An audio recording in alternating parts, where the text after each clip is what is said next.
बिस्मिल्लाहिर्रहमानिर्रहीम। अस्सलाम वालेकुम। फर्स्ट ईयर चैप्टर नंबर 14 हमने आज स्टार्ट करना है सोल्यूशन ऑफ ट्रिग्नोमेट्रिक इक्वेशंस। तो जिन इक्वेशंस का हम सोल्यूशन कैलकुलेट करने लगे हैं, पहले हमारे लिए ये जानना ज़रूरी है कि वो इक्वेशंस जो हैं वो कौन सी इक्वेशंस हैं। ट्रिग्नोमेट्रिक इक्वेशंस का मतलब ये है कि वो इक्वेशंस जिनके अंदर कम अज़ कम एक ट्रिग्नोमेट्रिक फंक्शन यूज़ हो रहा हो। Equation containing at least one trigonometric function is called the trigonometric equation. For example देखिए, आपको एग्जांपल में sin x is equal to 2/5 दिया हुआ है, secant x is equal to tangent x दिया हुआ है, और इसी तरह से आप जो थर्ड इक्वेशन भी अपनी दे सकते हैं। गर्ल्स, एक चीज़ आप जानते हैं कि जो आपकी ट्रिग्नोमेट्रिक रेशोज़ हैं, sin x हो गया, cos x हो गया, आपने ये अपने चैप्टर 11 में पढ़ा था कि ये पीरियोडिक हैं। इनकी वैल्यूज़ स्पेसिफिक इंटरवल के बाद रिपीट होना शुरू हो जाती हैं। तो देखिए, जब हम किसी भी इक्वेशन का सोल्यूशन कैलकुलेट कर रहे होते हैं तो हम x की वो वाली सारी वैल्यूज़ फाइंड आउट कर रहे होते हैं जो हमारी इक्वेशन को सेटिस्फाई कर सकें। यहाँ पे जो आपकी x की वैल्यूज़ हैं, दरअसल वो एंगल्स हैं, और आपको पता है कि जो ट्रिग्नोमेट्रिक फंक्शंस हैं वो आपके पीरियोडिक हैं। इसका मतलब ये हुआ कि साइन अगर एक एंगल पे ये 2/5 वैल्यू दे रहा है तो वो सिर्फ एक एंगल पे नहीं दे रहा होगा, बल्कि जब आप उसके अंदर उसका पीरियड ऐड कर दोगे तो अगेन वो आपको नेक्स्ट एंगल पे भी वैल्यू 2/5 दे रहा होगा। सो यहाँ से हमें ये पता चला कि हमारे ये जो एक एक्स है, ये जो एक एंगल है, ये एक नहीं है, दरअसल ये आपके इनफाइनाइट एंगल्स ऐसे आ सकते हैं जिन पे साइन की वैल्यू 2/5 हो। सो अपनी पीरियोडिसिटी की वजह से आपके जो ट्रिग्नोमेट्रिक इक्वेशंस हैं उनके इनफाइनाइट सॉल्यूशंस होते हैं। गर्ल्स, आपको सोल्यूशन किस तरीके से कैलकुलेट करने हैं उसके लिए हम अपनी आपकी एक्सरसाइज पे आ रहे हैं। आपके पेज नंबर 401 और 402 पे जो एग्जांपल्स हैं वो भी क्योंकि सॉल्व्ड हैं, सो मैंने उनको टच नहीं किया, तो आपको एक्सरसाइज पे लेके आई हूँ। आपने इसी तरीके से आपकी सारी वो 3 की 3 एग्जांपल्स जो है ना वो आपके सिलेबस में, स्मार्ट सिलेबस में इंक्लूडेड हैं, तो उनको आपको करना है। देखिए, सबसे पहले मैं अपना क्वेश्चन नंबर 1 देखने लगी हूँ। अभी इन्होंने सिर्फ ये कहा है कि आपने सिर्फ और सिर्फ 0 से 2 पाई के इंटरवल के अंदर आपने अपना सोल्यूशन फाइंड आउट करना है। यानी जो वैल्यूज़ 2 पाई के बाद रिपीट हो रही हैं उनको भी आपने नहीं लेना, ठीक है। पीरियोडिसिटी वाली जो कंडीशन है वो भी आपने यूज़ नहीं करनी। हम इसका कोई सा भी क्वेश्चन, ये आप देख रहे हैं कि क्वेश्चन नंबर 1 और 2 आपका कंप्लीट जो है वो स्मार्ट सिलेबस में इंक्लूडेड है। सो मैंने इसमें से अपना पहला क्वेश्चन ले लिया, sin x is equal to -√3/2। Girls, हम इसके सोल्यूशन पे आते हैं। sin x is equal to -√3/2। देखिए, साइन की आपने सबसे पहले ये देखना है कि आपकी साइन की वैल्यू कोई नेगेटिव आ रही है, ठीक है। तो आपने ये सोच लेना है, ये गेस कर लेना है कि आपके जो भी फंक्शन आपको दिया हुआ है ये फंक्शन किन किन क्वाड्रेंट्स के अंदर नेगेटिव होता है, ठीक है। जैसे देखिए कि आपका जो साइन है वो फर्स्ट क्वाड्रेंट के अंदर पॉजिटिव वैल्यू देता है, सेकंड क्वाड्रेंट के अंदर पॉजिटिव वैल्यू देता है। सो साइन एक्स नेगेटिव किस किस क्वाड्रेंट में है? Sine x is negative in the third and the fourth quadrant. तो पहले आपने स्पेसिफाई कर लिए क्वाड्रेंट्स को कि आपके ट्रिग्नोमेट्रिक इक्वेशन में जो भी ट्रिग्नोमेट्रिक फंक्शन दिया है वो कहाँ पे नेगेटिव है। अगर यहाँ पे नेगेटिव के बजाय पॉजिटिव होता तो फिर आप पॉजिटिव वाले क्वाड्रेंट्स को लोकेट करते, ठीक है। नेक्स्ट बात आपको रेफरेंस एंगल बताना है।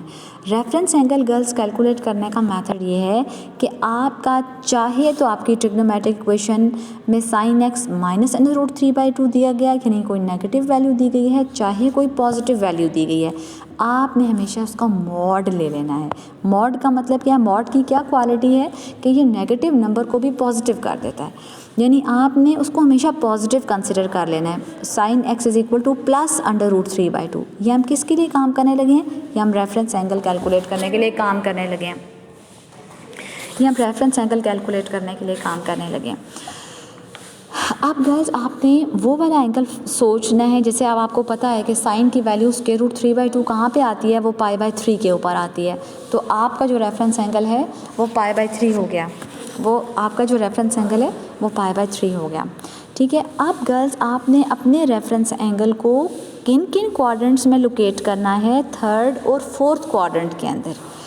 सो गर्ल्स, एक चीज़ और भी हम देख लेते हैं कि हमने जो भी हमारा एंगल x निकलेगा, अगर हमने उसको फर्स्ट क्वाड्रेंट, लेट्स सपोज यहाँ पे हमारे पास फर्स्ट और सेकंड भी तो आ सकता था ना अगर साइन पॉजिटिव वैल्यू देता।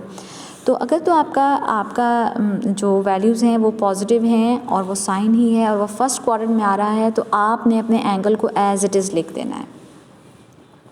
अगर वो सेकंड क्वाड्रेंट के अंदर आ रहा है तो आपने पाई माइनस द रेफरेंस एंगल कर देना है, ठीक है। पाई माइनस एक्स किस क्वाड्रेंट में फॉल कर जाता है, वो सेकंड क्वाड्रेंट में फॉल कर जाता है।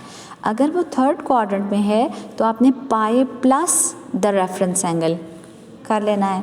और अगर वो फोर्थ क्वाड्रेंट में है, फोर्थ क्वाड्रेंट में आप एंगल कैलकुलेट करना चाह रहे हो, तो आपने 2 पाई माइनस एक्स कर देना है। ठीक हो गई बात। गर्ल्स, ये जो क्वाड्रेंट वाइज जो स्पेसिफिकेशन मैंने आपको बताई है, इसको आप याद रखेंगे तो आपके जो क्वेश्चंस हैं वो नहायत आपके लिए इजी हो जाएंगे। जब आपने सबसे पहले आपने स्पेसिफाई किया कि आपका जो ट्रिग्नोमेट्रिक इक्वेशन है उसमें कौन सा ट्रिग्नोमेट्रिक फंक्शन चूज़ हो रहा है, अगर वो पॉजिटिव है तो वो किन किन क्वाड्रेंट्स में पॉजिटिव होता है, अगर वो नेगेटिव है तो वो किन किन क्वाड्रेंट्स के अंदर नेगेटिव होता है, और उसके बाद आपने उसकी मॉड वैल्यू लेके उसका रेफरेंस एंगल कैलकुलेट कर लिया। अब देखिए क्वाड्रेंट 3 के अंदर आपको क्या बताया था कि आपने पाई प्लस द रेफरेंस एंगल करना है। सो इन द क्वाड्रेंट 3 आपका एंगल क्या आ जाएगा, पाई प्लस पाई बाई 3। आपका रेफरेंस एंगल यहाँ पे पाई बाई 3 आया हुआ है। और फोर्थ क्वाड्रेंट में आपको क्या पता था, 2 पाई minus the reference angle. So fourth quadrant के अंदर 2 पाई माइनस पाई बाई 3। सो आपके 2 एंगल्स कैलकुलेट हो गए, 4 पाई बाई 3 और 5 पाई बाई 3।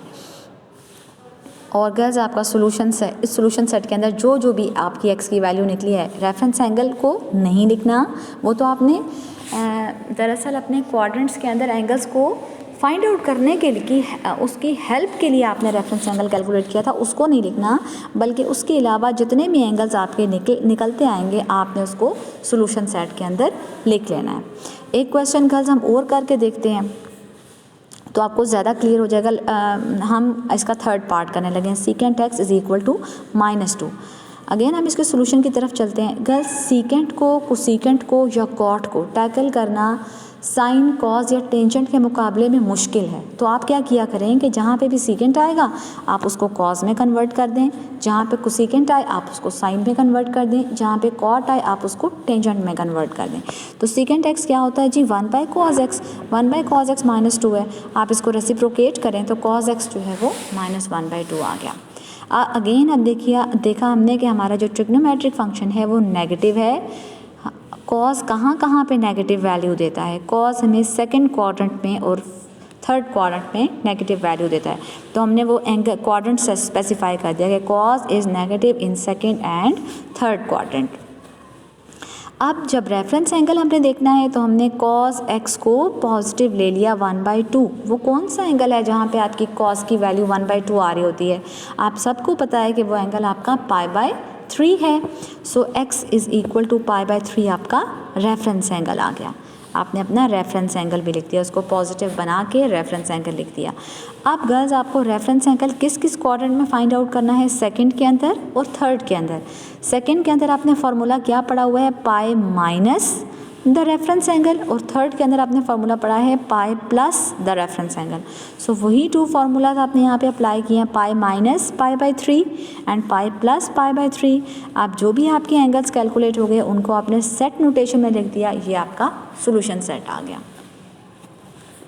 होमवर्क क्या है गर्ल्स, आपका होमवर्क आपके क्वेश्चन नंबर 1 का सेकंड पार्ट है और इसका फोर्थ पार्ट है। सेकंड पार्ट में आप पहले कोसीकेंट को साइन में कन्वर्ट करें और फोर्थ पार्ट में आप पहले कॉट थीटा को टेंजेंट थीटा में कन्वर्ट करें।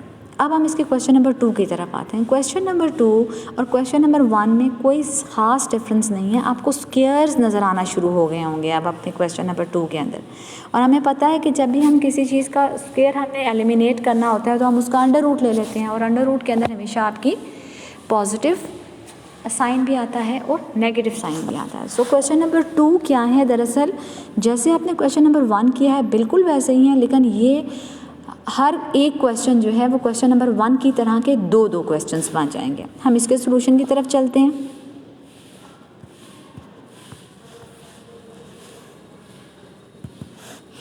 हाँ जी, अब इसके सॉल्यूशन की तरफ चलते हैं। Tangent square theta is equal to 1/3।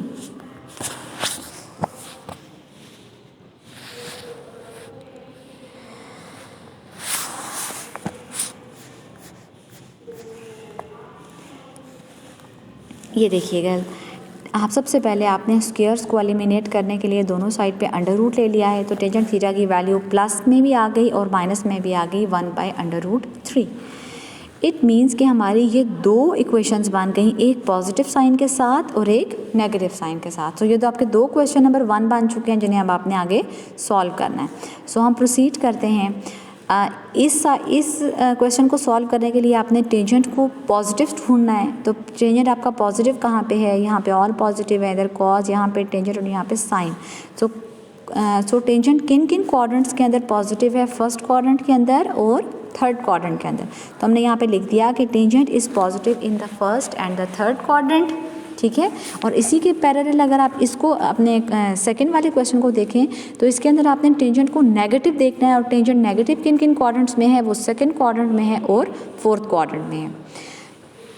ये स्पेसिफाई करने के बाद अब हमने अपना रेफरेंस एंगल देखना है। रेफरेंस एंगल गर्ल्स दोनों क्वेश्चंस का सेम ही होगा। क्यों? क्योंकि हमने 1/√3 का या -1/√3 का मॉड ले लेना है। मॉड लेंगे तो ये +1/√3 बन जाएगा। गर्ल्स वो कौन सा एंगल है जहाँ पे टेंजेंट 1/√3 वैल्यू दे रहा होता है? ये भी नोन सा एंगल है, वो π/6 है। तो आपने लिख दिया कि जो आपका रेफरेंस एंगल है वो यहाँ पे भी π/6 आ गया और यहाँ पे भी π/6 आ गया। अब हम देखते हैं क्वाड्रेंट वाइज। पहले हम अपने पार्ट 1 को देख रहे हैं कि जहाँ पे अपने फर्स्ट और थर्ड क्वाड्रेंट, फर्स्ट क्वाड्रेंट में जो भी आपका रेफरेंस एंगल होता है उसको आप एज इट इज़ लिख दिया करते हो थीटा, और थर्ड क्वाड्रेंट में आप पाई में ऐड कर देते हो वो रेफरेंस एंगल π+θ। सो यहाँ पे आपने यही किया, आपके दो सॉल्यूशंस कैलकुलेट हो गए। अब सेकंड क्वेश्चन की तरफ आइए। सेकंड क्वेश्चन में आपने सेकंड और फोर्थ क्वाड्रेंट के अंदर अपने सॉल्यूशंस कैलकुलेट करने हैं। सेकंड में सॉल्यूशन कैसे हम कैलकुलेट कर सकते हैं? Pi minus the reference angle. और फोर्थ पे हम कैसे कैलकुलेट कर सकते हैं? 2π minus the reference angle. So हमने यही फार्मूला यूज़ किए, pi minus the reference angle and 2π minus the reference angle, और आपके दो सॉल्यूशंस ये कैलकुलेट हो गए। इन सब सॉल्यूशंस को जब आपने सेट नोटेशन में देखा तो ये सॉल्यूशन सेट बन गया। सो क्वेश्चन नंबर 2 जो है वो भी कोई डिफ़िकल्ट नहीं है। एक और इसका पार्ट मैंने लिया है, दो पार्ट्स आप पे छोड़े हैं और एक पार्ट और मैं करवाने लगी हूँ कि सेकंड स्क्वायर थीटा जो है वो 4/3 है। तो इसका मतलब ये हुआ कि पहले आपने इसका स्क्वायर रूट लिया, सेकंड थीटा की वैल्यू +-2/√3 आ गई, और आपने सेकंड को जब कॉज में कन्वर्ट किया तो आपकी वैल्यूज़ भी जो हैं वो न्यूमरेटर डिनोमिनेटर में चला गया और डिनोमिनेटर जो है वो न्यूमरेटर में चला गया। फर्दर गर्ल्स हम यहाँ से हमने अपनी दो इक्वेशंस जो हैं वो फाइंड आउट कर लें। कॉस थीटा √3/2 है, कॉस थीटा -√3/2 है। आपने ये देखा कि फर्स्ट और फोर्थ क्वाड्रेंट में कॉस पॉजिटिव होता है और सेकंड और थर्ड क्वाड्रेंट में कॉस जो है वो नेगेटिव होता है। मेंशन करने के बाद आपने अगेन इसका मॉड लिया √3/2 का या -√3/2 का, वो +√3/2 आ जाएगा। मॉड लिया और ये देखा कि अब आपकी कॉस का कौन सा एंगल है जो आपको वैल्यू √3/2 देता है। वो आप सबको पता है कि वो आपका 30 डिग्री है, यानी π/6 है। सो आपने इसका रेफरेंस एंगल लोकेट कर लिया कि वो x = π/6 है। जी गर्ल्स, फर्स्ट क्वाड्रेंट के अंदर आप अपने रेफरेंस एंगल को एज इट इज़ लिखते हैं और फोर्थ क्वाड्रेंट में आप 2π माइनस द रेफरेंस एंगल करते हैं, ठीक है। सेकंड क्वाड्रेंट में आप पाई माइनस द रेफरेंस एंगल करते हैं और थर्ड क्वाड्रेंट में आप पाई प्लस द रेफरेंस एंगल करते हैं। वो फार्मूला जहन में रखते हुए आपने अपने सॉल्यूशंस कैलकुलेट कर लिए। जब आपने इन सॉल्यूशंस को सेट नोटेशन के अंदर लिखा तो ये आपका सॉल्यूशन सेट आ गया। लास्ट पे ये आपका सॉल्यूशन सेट आ गया। सो अगर आप इसको ध्यान से अपना एक्सरसाइज 14 को स्टार्ट करें तो ये कोई मुश्किल नहीं है। आपको जस्ट क्या याद रखना है कि आपको ये याद रखना है, एक तो वो टेबल जो बिल्कुल एलिमेंट्री क्लासेस के अंदर आपने साइन, कॉज और टेंजेंट की वैल्यूज़ का पढ़ा है कि 0, 30, 45, 60, 90, इन पे आपको ट्रिग्नोमेट्रिक फंक्शंस की जो है वो वैल्यूज़ आनी चाहिए। और उसके साथ साथ आपको रेफरेंस एंगल का कॉन्सेप्ट क्लियर होना चाहिए, क्वाड्रेंट वाइज स्पेसिफिकेशन एंगल्स की, कि आप रेफरेंस एंगल अगर फर्स्ट क्वाड्रेंट में है तो उसको थीटा लिख रहे हैं, सेकेंड क्वाड्रेंट में है तो पाई माइनस द रेफरेंस एंगल आप ढूंढेंगे, अगर थर्ड क्वाड्रेंट में ढूंढना है तो पाई प्लस द रेफरेंस एंगल, और अगर लास्ट क्वाड्रेंट में तो 2π माइनस द रेफरेंस एंगल। इस टेबल को जहन में रख लीजिए तो आपके ये क्वेश्चंस जो हैं वो बिल्कुल भी डिफ़िकल्ट नहीं है। तो आपका आज का होमवर्क क्या है? आपका आज का होमवर्क ये है कि आपने अपनी एक्सरसाइज 14 के क्वेश्चन नंबर 1 और 2 के रिमेनिंग पार्ट्स को अटैम्प्ट करना है और जो क्वेश्चंस यहाँ पे समझे हैं उनको भी आपने नीट करना है। तो नेक्स्ट जो क्वेश्चंस हैं उनको हम इंशाल्लाह नेक्स्ट लेक्चर में सॉल्व करेंगे। थैंक यू गर्ल्स, अल्लाह हाफिज़।